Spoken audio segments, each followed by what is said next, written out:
ಕಣಿ ಕಾಣುವ ಹಬ್ಬ ಎಂದೇ ವಿಶೇಷತೆ ಹೊಂದಿದ ವಿಷು ಹಬ್ಬವನ್ನು ಮನೆ ಮನೆಗಳಲ್ಲಿ ದೇವಾಲಯಗಳಲ್ಲಿ ತಮ್ಮದೇ ಆದ ಶೈಲಿಯಲ್ಲಿ ಆಚರಿಸಿಕೊಳ್ಳುವ ಸಂಪ್ರದಾಯವಿದೆ.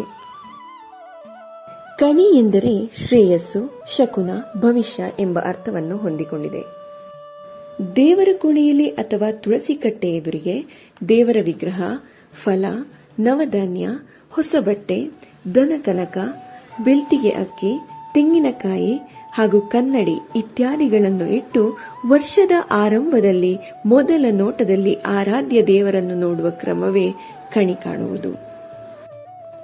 ಓಣಂ ಕೊಯ್ಲಿನ ಹಬ್ಬವಾದರೆ ವಿಷು ಬಿತ್ತನೆಯ ಹಬ್ಬ ಎಂದು ಪರಂಪರಾಗತವಾಗಿ ಆಚರಿಸಿಕೊಂಡು ಬಂದ ಒಂದು ಹಬ್ಬವಾಗಿದೆ.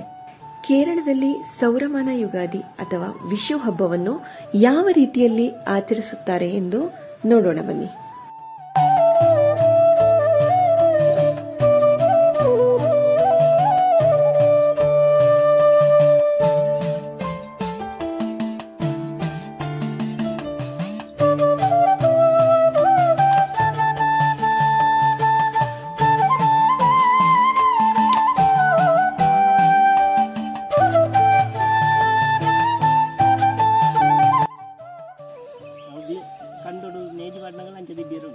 ದಾಯಿಗಿಂದ ಮಣ್ಪುನಿ ದಾಯಿಗ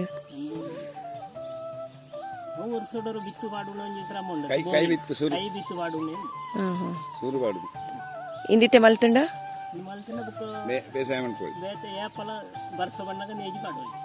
ಇದ್ಯಾಂಡ ದಿವಸ ವರ್ಷ ಹೊತ್ತ ದಿನ ತಿಕ್ಕಿಜಿನಲ್ಲ ದಿನ ಹೋಗ್ಬಿಡತ್ತ ವರ್ಷ ಹೊತ್ತ ಇಟ್ಟಿಗೆ ನೇಜಿ ಬಾಡು ತುಳುನಾಡು ಸಾಂಸ್ಕೃತಿಕ ಘಟನೆಗಳು ಉಂಟು. ತುಳುನಾಡಿನಲ್ಲಿ ವಿಷು ಹಬ್ಬ ಎಂದರೆ ವಿಶೇಷ. ವಿಷು ಹಬ್ಬದಲ್ಲಿ ನಮ್ಮ ಸೌರಮಾನ ಪ್ರಕಾರ ವಿಷು ಬಂದಿರ್ತದೆ. ವಿಷುವಿನದ್ದು ಹಿರಿಯರಿಗೆ ಕಾಲು ಹಿಡಿದು ಗದ್ದೆಗೆ ಬೀಜ ಹಾಕುವುದು, ಮತ್ತು ಮನೆಯಲ್ಲಿ ಕಣಿ ಇಡುವುದು, ತುಳಸಿ ಗಿಡದ ಹತ್ರ ದೇವಸ್ಥಾನದಲ್ಲಿ ನಮ್ಮ ತರಕಾರಿ ಹೊಸ ಹೊಸ ಫಲಗಳನ್ನು ದೇವರ ಮುಂದೆ ಇಟ್ಟು ವಿಷುವಿನಲ್ಲಿ ನಾವು ಹೊಸ ವರ್ಷ ಅಂತ ಹೇಳಿ ಇರಿಕು ಹೇಳ್ತೇವೆ. ಸೌರಮಾನ ಪ್ರಕಾರ ಬಾಯಾರಿಕೆ, ವಸ್ತ್ರದಾನ,